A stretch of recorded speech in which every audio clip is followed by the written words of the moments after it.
Well, hello there, Applebites. This is your Applebite Written Writ Ralph talking to you straight from our show here, The Written Writ. A show where you and you get creative, have fun, and do a bunch of different things. And I just realized I said my show, The Written Writ. This is Applebites. Sometimes you get confused, people. Of course, I'm showing off my beautiful mic from Wamblum, or I should say Whamstand. And this is the Wamblum, because you can take off the Wamblum and then just put up another little emblem right there.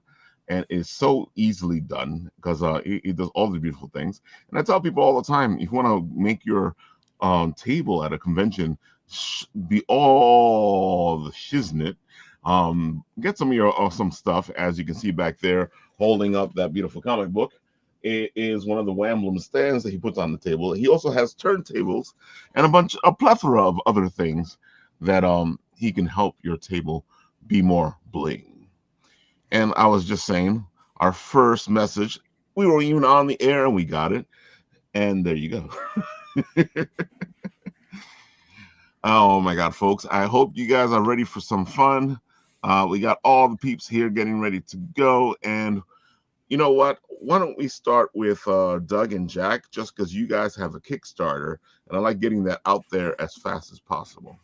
All right, Doug and Jack, go for it.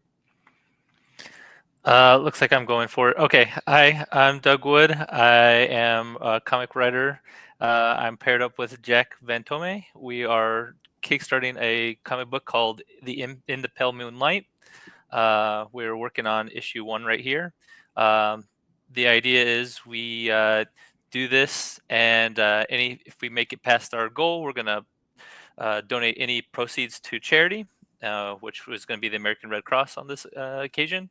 And I'm pitching it as kind of like a murder mystery in the superhero vein. We're just trying to make it as weird and wild as possible. So like I said in the green room, I love the title. You know, I always was a fan of the Joker made by Jack Nicholson because it was such fun. It was a fun joke.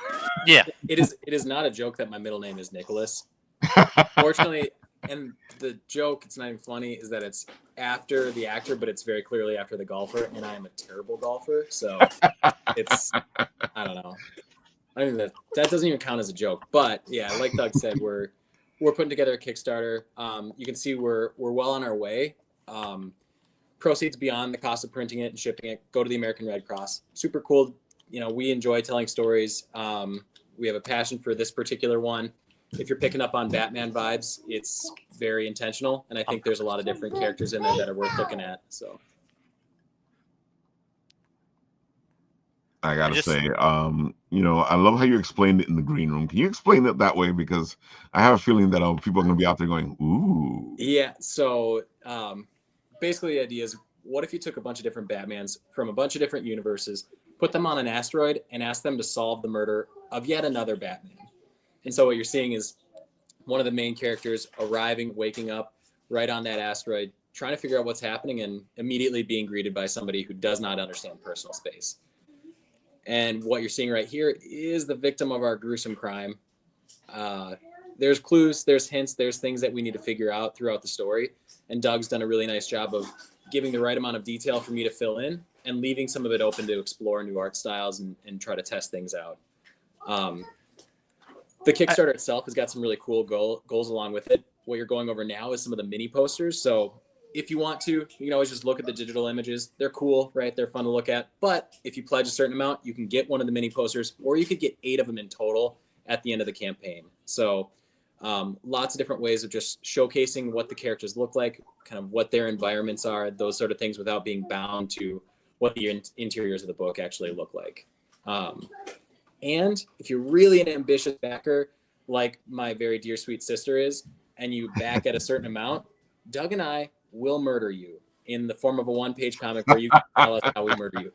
But, and never say that Doug and I aren't generous or kind or peaceful, because for $1 more, we will not murder you, but we will tell a 1-page story of your choosing about pretty much whatever you want. So, you know, lots of ways to make this a fun and engaging campaign, but also more than anything, just another way of helping get comics into people's hands. Love it. Love what you guys are doing. This looks so much fun. It looks like you had fun doing it. Yes. I just it seems like comics people just love Batman and they all want to create their own Batman. If you look at Marvel, they have several. Image has several. It's just I as much as I love Batman, I also love all the goofball side rip-off Batman. So I wanted to kind of tell a story of why are they why do we keep chasing this one character over and over again, and then trying to strip everything away from them. You always see the Nice. characters always trying to like, oh, they're gonna bully a criminal, they're gonna throw him off the roof and try to scare him into giving them the information. What happens if you strip that all away? Everybody's on the same equal footing. You can't throw somebody off the roof because they know what you're doing. It's not going to work. So I just wanted to try to do something different with that archetype, and that's what we're shooting for here. Well, it's a real easy answer, Doug. It's like the greatest character ever created in comics. So yeah. Well, if you ask other people who think he's highly overrated, Yeah. no way. I'm sorry. Unlimited funds solves the problem of crime by punching. I personally think that's great. I always think it's funny, and it's now that we brought this up, because I love talking story and I love talking characters and creation. I think it's funny that people will take these characters, Batman, Superman, and then all this hatred they'll throw at them because the character is in a certain way. And I'm always my first quote thing that pops out of my mouth is, well, yeah, it all depends on the writer. Mm-hmm. So you're the Batman you hate it was written by a certain writer, and that's the one you hate. But that's not Batman. And then they go, "Oh, that's a stupid answer, Ralph." I'm like, "Yeah, that's the right answer." The no true Scotsman of Batman, right? Right. Yeah, no Batman of mine would do that. Well, I mean, pretty sure a Batman of somebody did do that. So, exactly. Yeah. And they're like, "Oh, Batman will never use a gun," and I'm like, some Batmans have used guns. I think it's Batsmen, like machine guns. So. Dude, it just amazes me. And then what bugs me out is the intense hate. The intense. It's not even regular hatred. It's like intense hatred. And I feel like we're seeing it more in all the fandoms now, because if it's not their way, they hate it. Yeah. Working in comic shops, I frequently have to remind people, like, I know that you think that this isn't something Batman would do, but Batman actually isn't real. Like, I don't know if you know that. Batman's not real. So Batman is the creation of a writer and an artist. And if they decide that's what he's going to do, Batman did it. Like, I hate to tell you, you don't have to like it, but he definitely did it. Yeah, and what makes characters interesting is how they kind of break against the archetype that they've been defined to sit in. Like when they do something that is out of character, that's interesting. You might not like the turn of the story, but the fact that they did something that contravenes decades of precedent or lore or whatever is what makes you keep reading. And if it doesn't, then go read your old books. Exactly.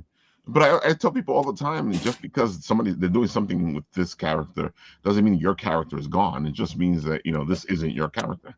Your character's still there, and they can't do nothing with that history.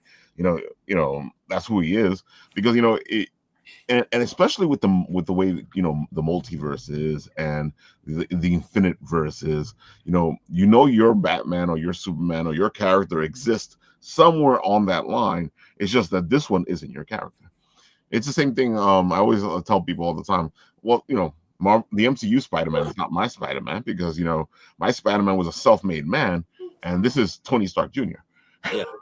Well, at the risk of saying something that will upset people, all the remakes or different versions of characters or, recasts of old properties, it doesn't mean that the original Ghostbusters doesn't exist just because there's a new version of it. It is okay to not like it. It is okay to say that's not for me, but it doesn't mean that you can't go back and watch those original versions. Exactly. Yeah. So let people like what they like. Shouldn't be particularly controversial.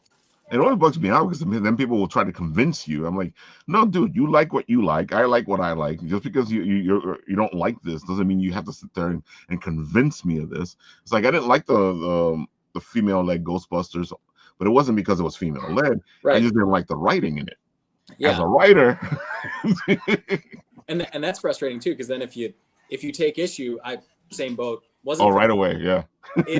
but it's not an issue. Like, I don't want to be on the side of somebody who's picking issues for a bad reason. Exactly. Like, you might be right that it's not a good movie, but you're right for the wrong reason, and that makes me really mad. So. Oh, that pisses me off.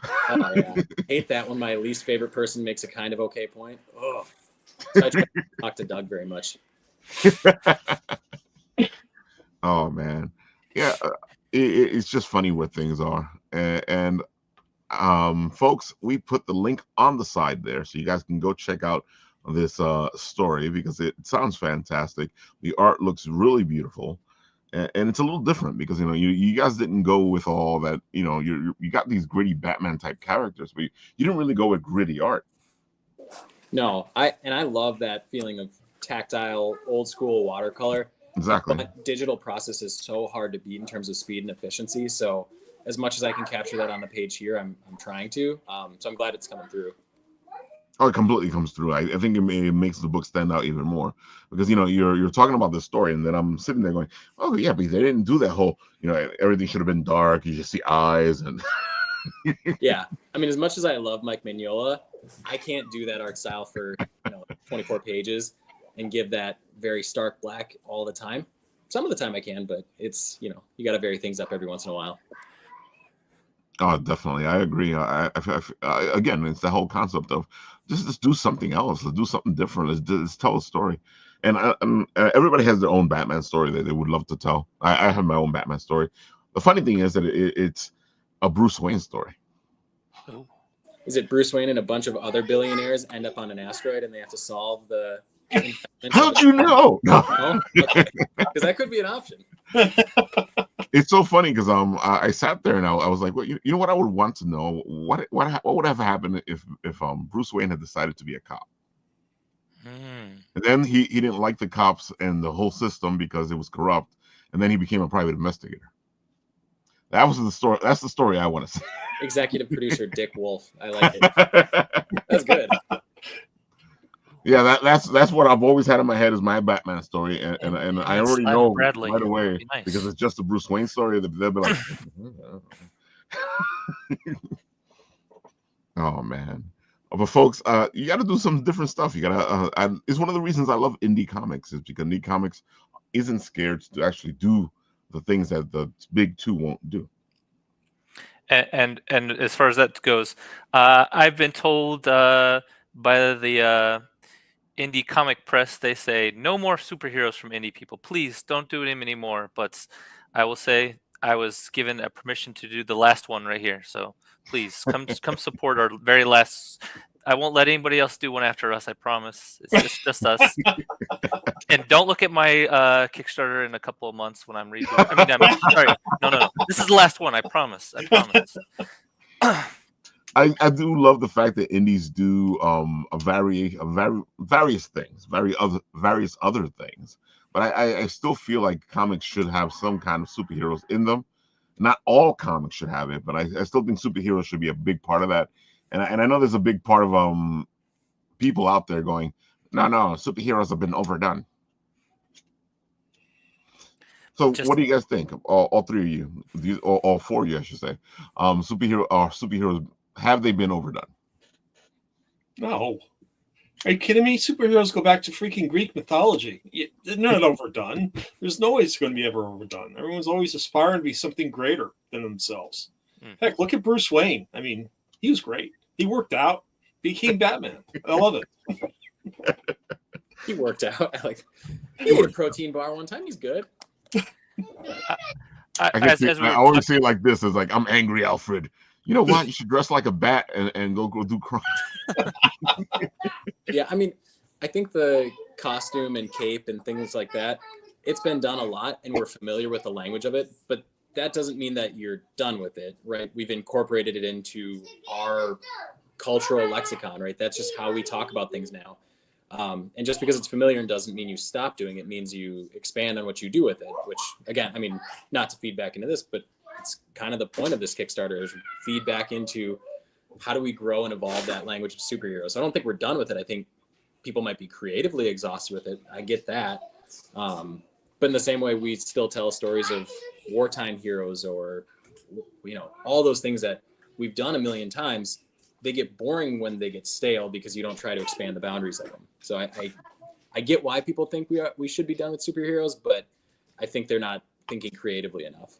Well, I agree with you, Jack, because if you look at MCU, right? I mean, after Infinity War, it's like every Marvel movie is almost the same theme. It's like conflict, resolution, boom, the good guys win. It's like, I don't know. I mean, it's like, of course people are going to get tired of it. There's nothing new. Yeah. And save the cat, right?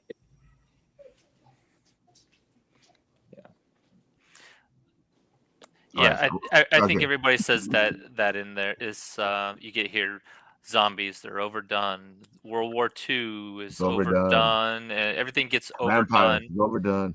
Yeah, you just need that new wrinkle that's going to get you excited, and you never know what it's going to be. So you just keep trying to pick at it and try different angles. A lot of the superhero stuff that I do like to tell is kind of adjacent to superheroes. I like to tell kind of like the civilian side of it, or I like to see it coming from like I try to tell a story about like an inheritance, like from a supervillain. I want to like explore it from outside the normal angles and try to find, and I think that's what's could make everything fresh. And if everybody's doing it, of course it's going to be boring, but you know, you find your way. I know what you're talking about. Just to throw in a little bit, Ainsley, before you go. Yeah. I know what you're talking about because one of the characters that I created, you know, what's happened is like this universe is a superhero universe, and the more I've been, the more time has passed, which is what usually happens with writers. You know, stuff changes, the universe changes. You know, and it's funny because it's not where it was from when you first started to where it is now. So now the whole story seems to be coming from this villain who is in the world of these superheroes, and it's through his point of view on what's happening, and that's what I'm writing right now, is his view of the superheroes and what they're doing and why he's considered a villain, you know. Yeah. Go ahead, Ainsley. Yeah, no, I totally you know, agree with what's been said, and I feel like this kind of like thought of something being overdone, it's a conversation that comes up around comics like all the time, but like I feel like you don't go to the movies and people are like, "Oh, another comedy? Haven't we seen enough?" It's like, it's superhero comics. It's like maybe like people don't realize it's just like a genre of comic. You can do anything with it. Like Doug was saying, I think that was like a really succinct way to put it. Like you can, you know, shift the point of view. You can approach it a million different ways, and it's like, yeah, I feel like anyone there's a lot of bitterness, and there's no need. There's no need for this bitterness. There can be fresh stories of any kind in comics and movies. You know, you wouldn't say like, oh, another rock album. It's like, well, yeah, like it's so wild to me. Oh, I think it's you hit the point there. I think it's so funny. My worst the thing that pisses me off the most when it comes to superhero movies is some guy will be like, "Oh my god, it's not realistic." I'm like, "It's a superhero movie. It's a comic book movie. What's this realistic shit?" Oh, I hate that. It's like, it's not realistic. Keep that realism out of my comic books. Come on. Realistic. and it always bugs me out because it's always thinking the same thing. Or you don't have a problem with the superhero guy who's chucking trains, but you have a problem because he's not what you think he should be. Oh man. All right, Ainsley, why don't you tell the people all the good stuff? Give them the spiel. Let them know what you're all about and what you're doing. Yeah. Thanks for having me on, by the way. This is so much fun. I'm Ainsley. I'm the event director of Brooklyn Independent Comics Showcase, or BIX for short. We're going into our 4th year at the end of the month here on the 26th and 27th. And BIX, if you don't know, is an indie comic convention. It's, you know, the ethos of it is to uplift small creators who might, you know, not otherwise be well represented. And they should be, because, you know, so many of these folks that are tabling at BIX are so talented and telling stories that are really fresh, or making art that's really different. And, you know, it's a free con. We try to keep the cost as low as possible for tablers, because that's, you know, every con goes up every year, you know, and it's tough. I totally get it, but it's important to provide access for folks at all different levels. But yeah, at the end of the month. You can come through. It's free. We're doing panels for the first time ever, so that's going to be really exciting. Nice. Yeah. It's just like a really fun weekend. I hear this year it's indoors, right? It sure is. I'm so excited about that. I gotta say, from looking at this, I love the outside and how it was. Mhm. But I got to get a taste of what it would be indoors, and it still has the same flavor. Totally. Yeah. I think it was important for us to be outdoors those first couple years, Mhm. because I think that, another point of Bix is because it's free, there's no registration. I want people to kind of stumble upon it. Yeah. And maybe, they find a comic, they don't even know they like comics, or they don't know what all the things that comics could be. They have this very rigid idea of what comics are, and they're like, I don't like that. Maybe they find like an indie comic or a piece of art or an artist that they really connect with. And being outside really, it worked for that. People were just coming through the complex at Industry City where Bix is held, and they were like, what's going on here? Let's check it out. We've got a couple hours to kill. But now, that we've grown, I think we're seeing a lot more of that traction and that growth, online, through word of mouth. So luckily, I think we can move it indoors and, mission accomplished. We're still going to see those folks. I gotta say, Industry City is the perfect place because it's like blocked off, and at the same time, you have access to it. So as you say, what happens is that somebody's doing something in one building, and they pass through, and they go, "What's this?" Which one of the reasons I love all the events that happen in Industry City, because that's exactly how it is. You're like walking through, doing your normal thing, and all of a sudden, here's a con, here's an anime show, here's some Japanese thing. Here's some like great food that you didn't know Exactly. was going to be here. Industry City is really like it's a wild ride. Like it's 6 buildings, but there's more stuff in there than you could even imagine. Like the guy that screen prints, I'm an artist too, like I mentioned, the guy that screen prints all my shirt designs, his studio is in Industry City. There's a tattoo studio, or there was at least. There's a bespoke lingerie studio, and then there's all this food. It's a really wild place, and it's really fun. And the spot where we're having the panels is actually a theater. It's the theater right next door to St. Mark's Comics. It's called the Tom Wow. Key Theater. Mhm. And they do, they did like a production of American Idiot last year, the same weekend as Bix. That was really cool. They do art shows there all the time. So they're going to host our panels, and they're really fun too. That's where they usually hold Kaiju Brooklyn, right? That's exactly where. Yes. Okay. Love Kaiju Brooklyn. Oh, I love Kaiju Brooklyn. Another show that you people should go check out, because if you love Kaiju, we don't get that many Kaiju shows here in New York. For real. And I love the fact that, like we were talking about in the green room, that you have this whole thing for indie comics, because you could have just gone the Comic Con route and, it's comics. But, you decided to go, let's do it an indie thing. Why don't you tell people how you came upon this? Yeah, of course. So I went to art school. I went to School of Visual Arts, graduated in 2021. And I was going for cartooning. And, I was just meeting all these really fantastic cartoonists who, couldn't get their foot in the door at New York Comic Con, couldn't get their foot in the door at MoCA. And MoCA's excellent, and so is NYCC, but the cost is a little high. And if it's your first time doing this, you don't know, what do I bring? Should I bring stickers? Should I bring comics? I noticed that there wasn't really a place, there wasn't that stepping stone between like, I've never tabled and then I'm tabling at MoCA, at least not, in the way that I wanted to do it. So I said, you know what, instead of complaining and being bitter, we're going to do a con. And the folks at St. Mark's Comics, who were my family for many years, I worked there, they partnered with me, and we were able to do this with the resources that Industry City provide us. And yeah, I think I've seen so many folks. There was one tabler who started with us our very first year. We only had like 80 artists. And I think he was still in high school at the time. And I was talking to him, and I was like, look, just get 1 page of your comic done. You need 1 page, Xerox it at Staples, order some stickers, order some pins, like give them away for free if you have to. It doesn't matter. Just get people to look at your work.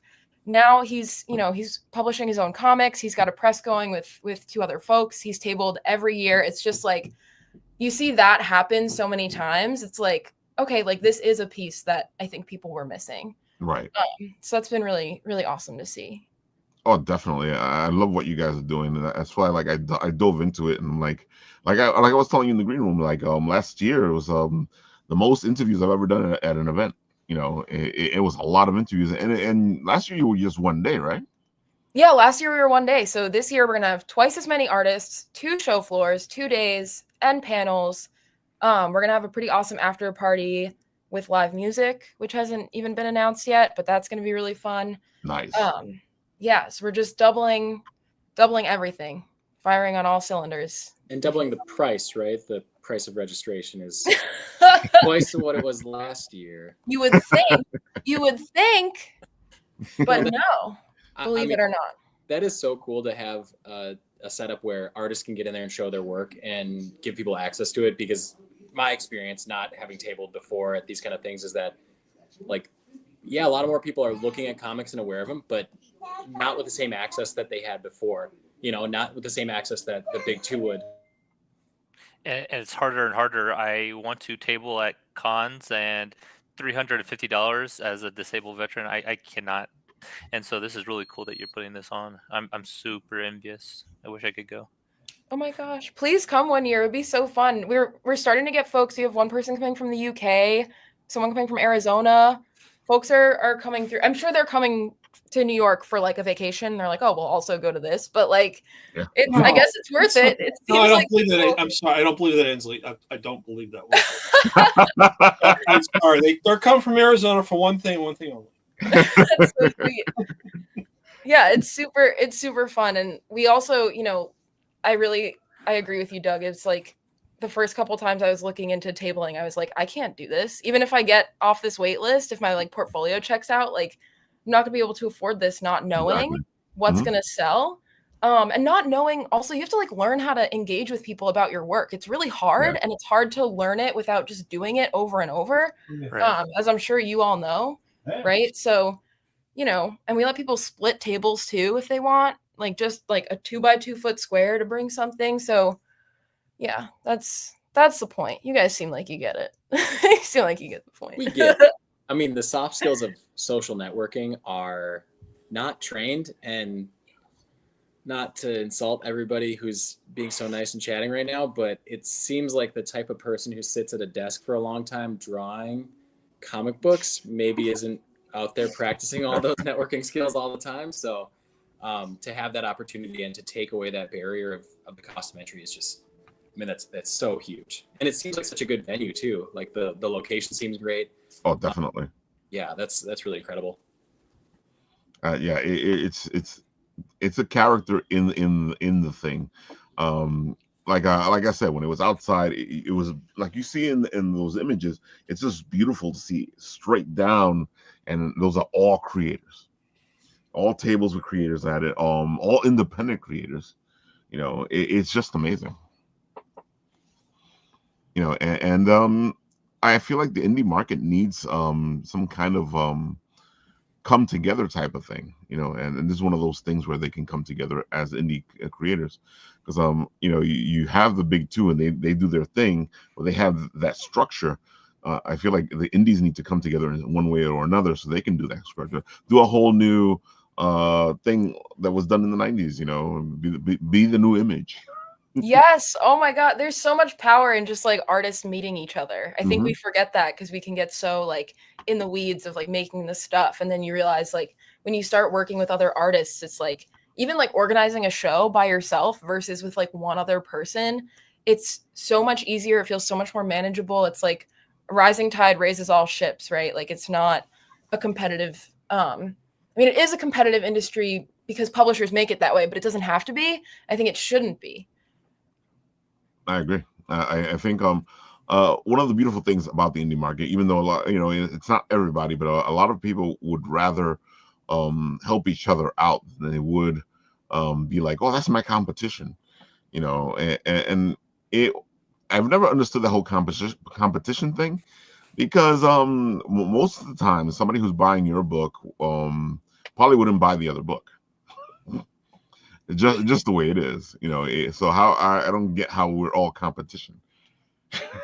You know, something what usually happens is somebody goes, "Hey, my friend would like that book," and then they'll go over and share it with their friends, which is one of the reasons why we tell people all the time, even if this is not your style of Kickstarter, take it, share it, and then somebody on your list will probably like it. That's why sharing is so important, because there'll be a person they would have never gotten unless somebody shared it like you. I really preach strength in numbers. I try to start like a digital studio type of thing with a bunch of creators to try to support. And so I'm always trying to get creators to come together and support. And so I always love these kind of things as much as possible.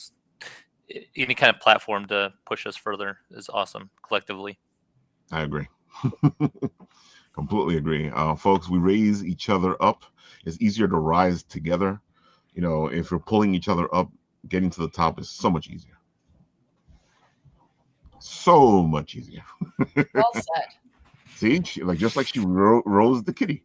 I thought you were Rise. rise. Kitty. Oh man. Paul, why don't you tell the people a little bit about what you do and all that good stuff? Go for it. Thanks, Raphael. So I'm Paul Hebert. I am actually the creator, programmer, CMO, social media director. I don't know. I'm just getting so tired now. Time Enforcers. Time Enforcers is a role-playing video game and digital comic that makes learning history fun. So came up with this idea during COVID. So my family is going through virtual learning. I said there's got to be a better way to make learning fun. So I came up and with this idea on our way down to Maryland to pick up our dog Suki from the breeder, and I thought of Time Enforcers, and I saw that there was nothing existing on the internet. I said, this is great. So the whole premise is you have this group of individuals called the Galactic Time Space Consortium, led by H.G. Wells and C.T. Huygens, who's actually based on Christian Huygens, the scientist from the 17th century. And they are trying to safeguard all manner of time, space, and reality. Unfortunately, there is someone who's coming in to mix up the soup. His name is Chronolith, and he is actually the evil emperor of the transdimensional realm. And now the Time Enforcers are being called upon to try and circumvent and stop Chronolith from his evil schemes. So that's the premise for Time Enforcers. It's really meant to introduce kids to different time eras and characters throughout history. The first episode focuses on feudal Japan, where you meet Kaizen, who is a samurai warrior who actually embodies all samurai warriors for feudal Japan. Our second episode will be featuring Amelia Earhart. And our third episode will be featuring Benjamin Banneker, who is actually a African-American who lived during colonial times, knew Thomas Jefferson, and invented the first wooden clock. So it's all really cool stuff. I'm really excited about it. We actually are launching on app stores, have launched on app stores, but the official launch is tomorrow. We'll be on Steam. We're on the Apple App Store. We're on Samsung Galaxy or an itch.io. And so just really looking forward to see what kind of reception we get from people in terms of what they think about the game. So it's not a lot to purchase. It's only a couple bucks, but it's really a fun play. I actually was attending the Cyclocon Con this weekend in Hackettstown and met a lot of great families. And it's funny, when I start making my pitch, I say, yeah, Time Enforcers is a video game that makes learning history fun. All of a sudden, people's eyes goes wide, and just really they get into really want to listen about what it is that we're offering. So I'm really excited that people are really interested in learning about history and continue to want to learn about history, and making it accessible to kids of all ages is really what the goal is here. So I'm pretty excited about it, and it's really working out well so far. So I gotta say, you were at Cyclocon on Saturday, right? Yeah. How was it? I thought it was great. I mean, it's the second year they've done it. There's probably about 150 vendors. The attendance was pretty decent. I mean, it's Hackettstown, so it's hard to draw a lot of people in there. But I've met a lot of great families. Actually made some really great contacts with older kids as well. And the reception that I got in terms of introducing who they are and what the game is about is just, like I said, everyone's really interested in it. So I'm pretty excited about it. We handed out little palm cards that had the links to our app stores, and I handed out a bunch of palm cards. So I'm really hoping that people will take the time to download it and check it out, because it is a lot of fun. So Well, the game's a lot of fun. It is, like I've said before on the show, I'm writing because of my history teachers, not because of my English teachers, because my history teachers showed me how fun stories could be. My English teacher said I would never be a writer. So I know some English teachers out there going, Ralph.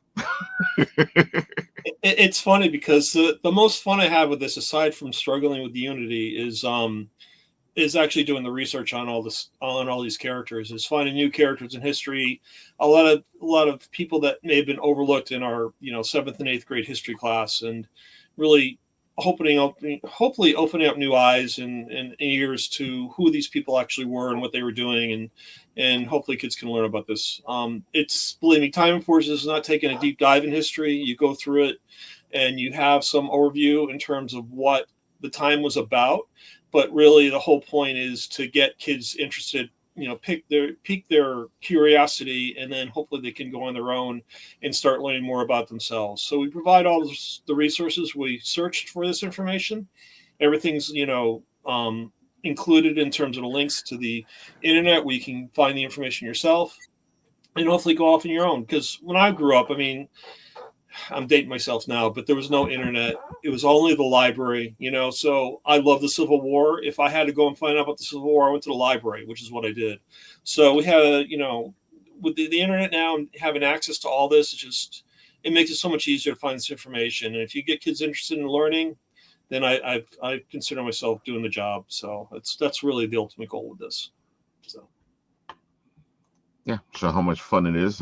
Get people learning, get people going. It's all important, and the better we do it, the easier it is. Like I said, you want to make it fun. You want to make it something that kids or adults are going to want to do. Because I know a bunch of writers that don't do any research. Well, to be honest with you, I find the kids playing the RPG pretty good, but the adults suck at it. But that's all right. Those are, yeah. I don't know about that. I've been role playing and RPGing all my life, so I'll let you know. I'll get you a copy, Ralph. You let me know how you think. I can't get past the first level without at least dying twice, so I made it kind of hard. It's a lot of fun. So folks, we're all here trying to get something done. We're all trying to do shake everything up, make things happen. So what do you think the industry needs, or just all of this needs? Because like we've been saying, there's a lot of dissenters and angry people out there, and I keep making the joke about cons and stuff, but a lot of these cons are all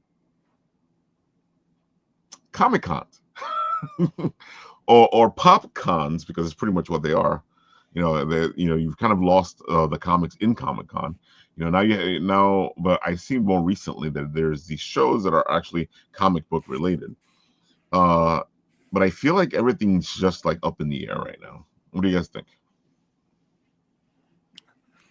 No, I agree. I think there's a lot of need for reset for a lot of things, a lot of collective come together. We've already kind of discussed that earlier, but it's just the people that are wanting to be part of the industry to make money need help to not get screwed over, for better lack of better words, really. There needs to be some kind of protections. There needs to be some kind of collective help. There needs to be it's just so much. It just needs a big reset, really, for a lot of it. And Aynsley, that's one of the reasons I like what you're doing, is because this is pretty much a reset. You do have one or two indie conventions out there, and other ones that say they're indie, but they're more Comic Cons. So it's good to see somebody actually like looking at the indies. Like you were saying, it's hard to get that first table, especially if you're hitting one of the larger cons, one of the medium cons, and sometimes one of the smaller cons, because they're all beginning to charge the same amount of money for the tables. Yeah, it's tough. And honestly, like, just to empathize with like the other event runners out there, like, it is tough. It is. We're really lucky. Industry City, believed in us super early and gave us a really great break because they saw that we were bringing traffic to the complex. But, you know, a lot of it is luck. But I mean, as far as what the industry needs, I have this like weird perspective on it as someone who worked in shops for, you know, a million years, and then also has the artist background, and then also meeting folks at these events. Like, I feel like everyone just like thrives when people keep their mind open. I think so many people are making these like incredible comics that just like look different than, you know, your run of the mill big 2, big 5, you know, whatever. And I feel like, you know, I mean, not to sound like too, you know, woo woo or whatever, but I feel like really there are so many stories that like if you approach them with an open mind, it's like, I never ever thought that this would be for me, but this is awesome. I'm trying so hard not to swear right now, but like really super awesome. Don't worry about it. I broke that rule ages ago. I think 4 times already. That rule number 1, man. Already, no. I'm going to blip you a few times, so it's all right. Yeah, but just like this open-mindedness. And there are so many really great events. You know, Anyone Comics, they're a shop in Crown Heights, also super near and dear to me. They do comics jams once a month where creators come together. It's like, you don't have to be a person who's like, maybe you are just like curious about making comics, but you're not sure where to start. Like, go hang out with folks who are, you know, drawing there, who are being published by Top Shelf or whatever, publishing their own stuff. And it's like community is absolutely key, in my opinion. Can we inject spin off from that real quick? Because we actually met in a Discord group called the Comics Jam. We create 1-page comics weekly. The writers have a week to write a comic on a topic that we all vote for, and then artists get a whole month to try to produce the 1-page comic. And we just constantly are building like some of the nicest people in the all comics community, and get your toes wet if you've never made a comic. I really highly recommend it. No matter where I am doing comics, I always try to say, hey, if you want your start, if you want to try something and dip your toe, come find us. And it's real important. Yeah. I will put that pitch out there as well. It's funny you mentioned you find a comics jam. If you want to find it remote and you want to find a way to improve your craft, that's huge. I myself have put out something like 350 1-page comics from this thing, not because they're lucrative. I don't think I've made a single dime on any one of them, but I also don't care because it's fun to make comics. It's fun to tell stories. And Aynsley, I think you said it spot on, that what the industry needs is people to have an open mind and be willing to try something new. And I also think they just need to, I don't know if there's a better way of saying it than just to get over themselves. I think a lot of people are like, hey, I'm going to dismiss the big 2 because they're the big 2, or I'm going to dismiss superhero books because they're superhero books, and that's what I feel like I'm told needs to be cool. And you end up missing out on cool stories. Or they do the opposite, and they say, well, this indie book, I don't recognize any of these characters. Sometimes, you know, spending $5 or $6 or $10 on a book because it might be interesting, that's really cool. And if it's not cool for you, guess what? You have a gift you can give somebody else who might find it cool. Just be willing to put the really modest investment of a couple bucks on the line on the off chance that it's your new favorite thing. And if more people did that, I feel like a lot more people would read comics. I mean, I just haven't exhibited a lot of several cons over the past year and a half trying to promote this game. It's funny. It's like the mindset that I see people walking into these cons. It's like everyone said here, it's the big 2. It's Marvel and DC, and that's all they're looking for. You can almost see they're like zoned in. And the only way I can get an attention is like to dress up in cosplay and actually start pitching at them, you know, to come over and look at the table and try something different. And when they do, they actually see something, you know. But I think people try to get in a zone when they hit these cons, and they're only looking for one thing, and that's all they're really focused on. So it's really hard to get an attention. That's why I like what Aynsley is doing here, because she's really opening up opportunities for people to look at different stuff and really have a showcase for them to have it and display it, which is really cool. Because it's like you guys said, it's really tough at these cons. People have a mindset and they're only focused on one thing, unfortunately. As you guys have been seeing, these are all beautiful. A lot of the beautiful interviews that we did while we were there at Vix, and I don't even think I'm halfway through yet.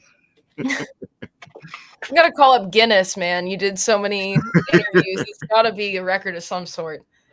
Yeah, I'm wondering now with 2 days how we can how this is gonna go. I'm so excited for y'all to come back. It's such a good energy too, and it really like it's great practice to talk to someone holding a camera about what you're working on. Like yeah, like just like get out of your own way.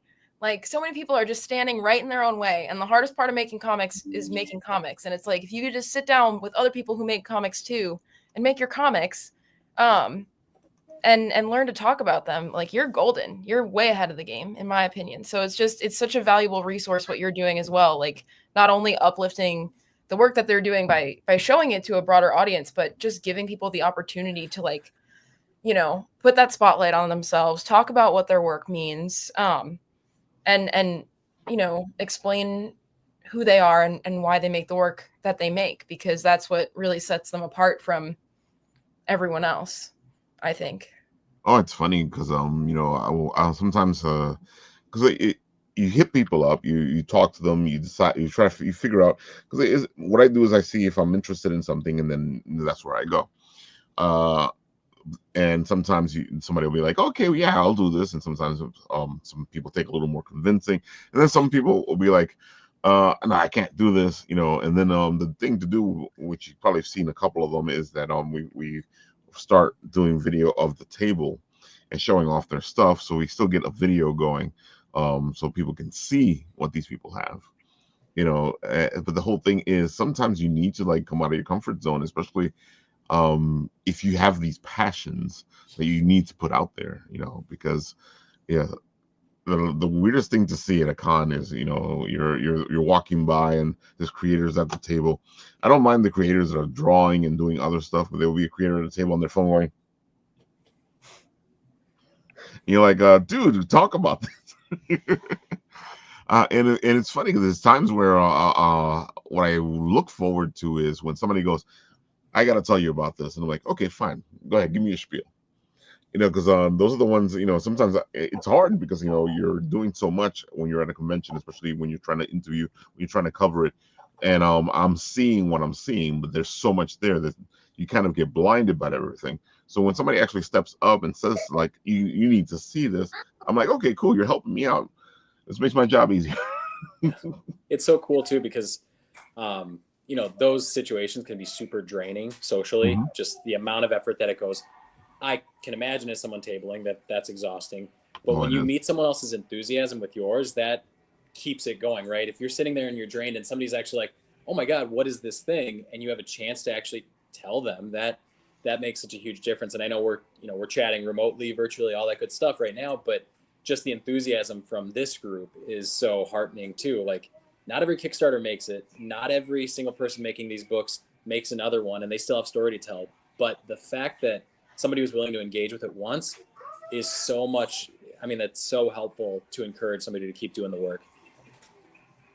And it is, you know, because I feel like we get so much negativity in this world that anytime you see positive, you're like, what's this? Yeah.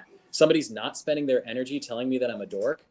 You know, frankly, I really am a dork. That's fine. But I mean, that's pretty cool. And somebody actually shows just a teeny bit of positivity. I think maybe that's another thing too, is just for folks to hold on to the good feedback and take what they can from the negative feedback and then move on. You know, have a short memory for the bad experience and a long memory for the good one. And I know exactly what you're talking about because, you know, I was beat up for each one of my loves. You know, I was beat up for the D&D. I was beat up for the comic books. I was beat up for.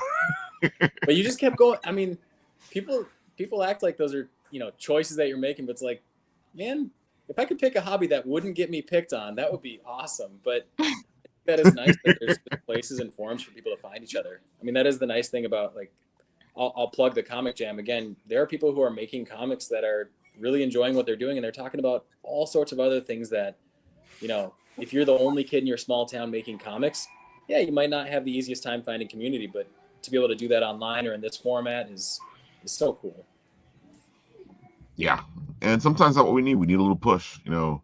The reason I started my writing show, The Written Writ, was because I was sitting there after I read all those beautiful books back there that told me how to write, and I was like, there is a piece of the puzzle missing here. And it's that journey to become a writer, it's that journey to become a creator, it's that journey to do what you love. You have to take the journey. You have to take the journey, and while you're taking the journey, you have to write, or you have to draw, or you have to do whatever it is that you love, because the more you do it, the better you get at it, and that's what you want. You want to get better at everything. That's why I tell people all the time that anybody can be a writer. The whole question is, are you going to take the journey to continue it all the way to becoming that writer? Because I know right away people go, I can't write, Ralph. I'm like, no, anybody can write. It's just that you need to dedicate yourself in order to do it. So you have that dedication to do it, to become the writer that you want to become, or the artist that you want to become, or whatever it is that you're trying to do that you want to become. And it's always funny to me because people go, oh, Ralph, I want to be a writer. What do I do? And I'll be like, write. And then right away people go, what are you gatekeeping for? I'm not gatekeeping. You got to write in order to write. You want to make a comic and you want to draw a picture, just pick up a pencil. I mean, the best time to start doing something was yesterday. The second best time is today. So if you want to write, your first script is going to be bad. I'm sorry. It's not going to be good, but you're never going to get to the better scripts until you get through the worst ones. Dude, I still have my beautiful detective story, the first one that I wrote after being raised with Encyclopedia Brown and Sherlock Holmes and all those guys. And I got my own detective and I wrote my own story. And people go, which one is the worst story you ever wrote? That's the worst story ever. Oh, yeah. It's crazy how many Chuck Palahniuk ripoffs that I have in my OneDrive. That's a good person to rip off, though, because he's great. Oh, he's phenomenal. I love him. I am not him, is the problem. He can write, but me doing a pale imitation is I don't know, that's not me. If you go and check out any of the stuff that I've written for myself to draw, it is a very different tone, and once I learned to accept that, it is so much better. You were just saying start it now. I just was responding to a comment on over on Reddit on the comic book lab. Somebody was like, "I'm 23. Is it too late?" And it's like, 23. There's so many creators that get started in their 30s and 40s, and you might find that hey, you worked a job and now you want to be creative because it sucks working all the time, or hey, you needed to set up your family and so it's taken a bit time to find that time to be creative. It's never too late to get started. It's always, and then just do it to your best ability. Don't try to do it to everybody else's best ability. This is what I've been telling everybody. Dude, my friend Mark Torres came from the radio, took 30 years to get his comic done. 30 years. That's and the whole time he was trying to get the book done. So it's not like he stopped trying. Sometimes it takes time. I know I met other people who have that one novel they've been trying to write. They've spent most of their life writing it. Yeah. Just keep going, keep doing it. There's no timetables. Yeah. We make our timetables. We put these blocks on ourselves. If you want to do something, do something. If it takes you a long time, it takes you a long time. So one of the first things I ever published, I originally wrote the script back in like 2012, I believe. And so, it didn't come out till 2019. It took time, and it just sometimes the right time, right opportunity comes later, and you just got to be ready and working for it, I agree. All right. Harrison Ford didn't start hating acting until he was in his 30s, I think. So. Yeah, that's true. But it was funny because he was a carpenter. Right. Yeah. He was doing stage work, and they're like, "Well, oh, you seem like you wouldn't like this. Get up here." So, yeah. Want to be an actor? Yeah. Sure. You're in this movie now. Yeah. Like I have a broadcasting degree, and after I left college, my job was like, "Hey, you want to be full time, make money?" I'm like, "That sounds good." Then for a long time, I didn't do anything with it. Then like a bunch of years later, my friend goes, dude, you should do something with it. It's what you love. It's what you were learning. And I was like, it's too late for that stuff. And I'm like, no. She's like, no, just go do it. And that's what I did. I went and did it. I have to say, though, I've never stopped writing. Yeah, that's awesome. It's never too late to stop learning. I'll tell you right now. I agree. All right, guys, why don't you tell the people one more time about your Kickstarter? I'll put it back up here. Hold on. All right, I'll do the honors on the pitch for you, Doug. So check out In the Pale Moonlight. There's 10 days left to go. It's cool. Batsmen find themselves on an asteroid trying to solve the murder of another Batman. All not really Batman, but 24 pages of interesting comic book art and compelling comic book writing. It's worth taking a look at. There's lots of bonuses, lots of good tiers on there. There's opportunities for you to get mini posters, all sorts of things. Anything beyond what it costs Doug and I to print the books and ship them to you is going to go to the American Red Cross. So helping out people in need with first responders and things like that when they're getting there on the scene. Passion project, passion story. And if it's not for you, that's okay. But that means you got to go find another book that is. So that's my pitch for folks. That's funny. You guys went up to 9/18, which is my birthday. Ooh.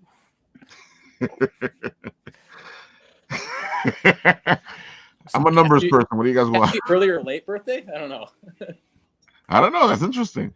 Wait, are you a Virgo or a Libra then? I'm a Virgo. Oh, me too. I knew I liked you. I knew I liked you. I'm a Libra. My dad's a Libra. Libras can stay. Libras are cool, actually. A lot of my friends are Libras, so very balanced. Oh man. So Aynsley, why don't you tell the people all the good stuff? Go for it. Yeah. Bix will be April 26th and 27th this year. We're, if you're an artist or a creator listening, we're sold out of tables, which great problem to have, but come check out the show. It's free. There's no registration required. You could show up at any time you want on either day, hopefully both days. Come on Saturday. We might compel you. And it's such a ball. It's a fun time. We're going to have, over 400 artists showing their work. We're going to have 5 panels, a really fun after party on Saturday night. It's just a great time. Even if you don't have any money to buy art, doesn't matter. Come through and talk to people. I think sometimes the greatest thing you can do for your local art scene is just come be part of it and come look at stuff. And I know that money's so tough right now for so many folks for so many reasons, but it doesn't matter. We still want you to come. So come through, check it out. Bring your friends. Matthew. It's a fun time. I gotta say, if you guys have been watching and all these beautiful interviews and all these beautiful people just doing their thing, it's contagious. If you go to these events, it's really contagious. And who knows, it might inspire you to continue to do and follow the dream. And like I said, it's never too late. It's always time to go. And of course, as always, we will be there at Bix and we will be running around. And if you come and say hi, maybe you'll get something from us, or maybe you'll be in the trailer. Who knows? Just come say hi to the Bit and Apple crew. There's things we're planning and things are happening. So why don't you come check us out, say hi, and we might put you in the trailer, or you might get something from us. But you got to find us first. I got to find you first. I'm excited. Yeah, if you come through to Bix too, I'm going to have a table set up. I mean, I won't be at it for most of the day. It'll probably be my mom. I think that's what happened last time. And we went by, it was she's not there. We went by, she's not there. Putting out a fire over there, putting out a fire over here. Exactly. But yeah, or when the wind started to pick up and you needed to move everybody. Oh my God. We're not, never again. We're an indoor con now. Did I mention we're an indoor con now? Yeah, but come find me and say hi, because I love meeting new people. It's my favorite thing ever. Oh, definitely. We will definitely see you. Last year was a little busy because of certain things. Oh yeah. And so we understood why now, but this year is 2 days. So we have to see you one of those days. and of course, when we see you, we'll do a little thing with you. So hopefully we'll see you Saturday so we can get that up on Instagram right away. Love it. I gotta look my very best. Go ahead, Paul. Tell the people all the good stuff. Go for it. Time Enforcers, video game that makes learning history fun. So it's available for download on Apple App Store, Samsung Galaxy, Amazon App Store, itch.io, Steam. We got you covered on iOS, Android, PC, and Mac. So can't help but have fun with this one. And if you do download it and play it, please suggest comments, improvements. I'm listening. I'm making episode 2, and I want to improve this product as much as I can. So, truly appreciate it. Yeah, folks, it's a lot of fun, and if you do it, you might save things in the nick of time. That's right. I forgot to mention about episode 2, right? Yeah. Oh, yeah, you haven't said anything about it.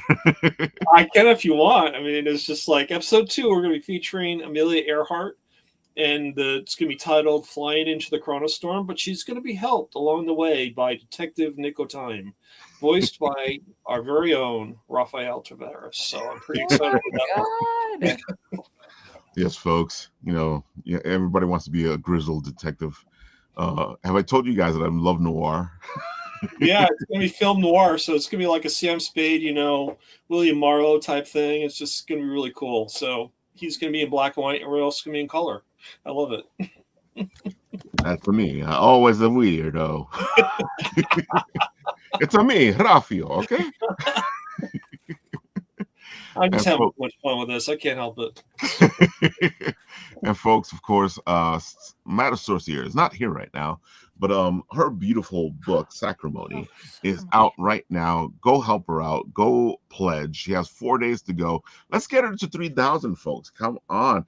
This lady does the art herself, the writing herself, the lettering herself. She does it all. And my favorite line from her is that she can't even afford to pay herself. And like us, we'll be meeting her for the first time at Bix because she has a table there. So one of our own will be at a table. So make this easier to find. Maybe I shouldn't have said that. So if you guys go find Matta Sorcier, you'll probably find the Bitten Apple because Matta Sorcier is one of the apples. A great apple, actually. And you know what? Let's go to the videotape and you guys can see a little bit of this. I used to think if I couldn't find hope, I should just let it all go. I used to think if I couldn't make dreams come true, I should just let them all go. When life seems impossible, look from a new angle, change just one little thing. When life feels intolerable, find your true source of love. Focus and focus on love.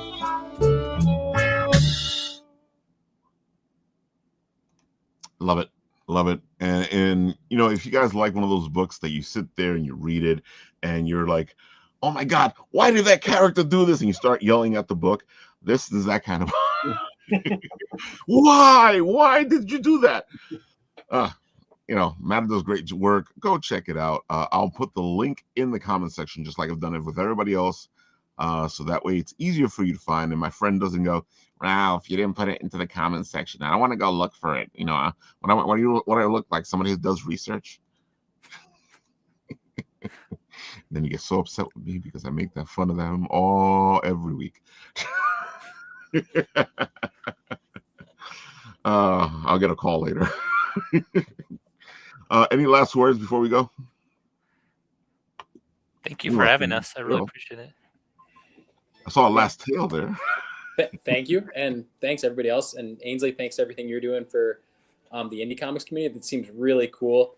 And thank you, Paul, too. I saw both of my nephews going through remote learning, and I can tell you how much they would have used and benefited from something like what you're putting out. So super excited to share that with them. Thanks, Joe. Thank you, Ralph. This is great. As always, love being on the show. I can't geek out at home. I'm by myself, but to geek out with other people at the same time, I'm sorry, it's awesome. Hey, you should keep playing your Pokemon Go. You haven't played in a while. I know. I've been too busy. I tell you, you haven't sent me a gift in a while, man. I can't help but notice. I know. It's killing me. Folks, you have a lot of great things to geek out about. Bix is at the end of the month. It will be a fantastic journey. As you can see, I didn't even finish going through all the interviews that we took. And that's how it's going to be this time because, indie creators are the heart of creating. And it's always interesting to see what they do. And you guys who are out there upset at the big two, I can definitely tell you that you will find what you're looking for in the indie comics. With that, I will do what happens on this show, which is this.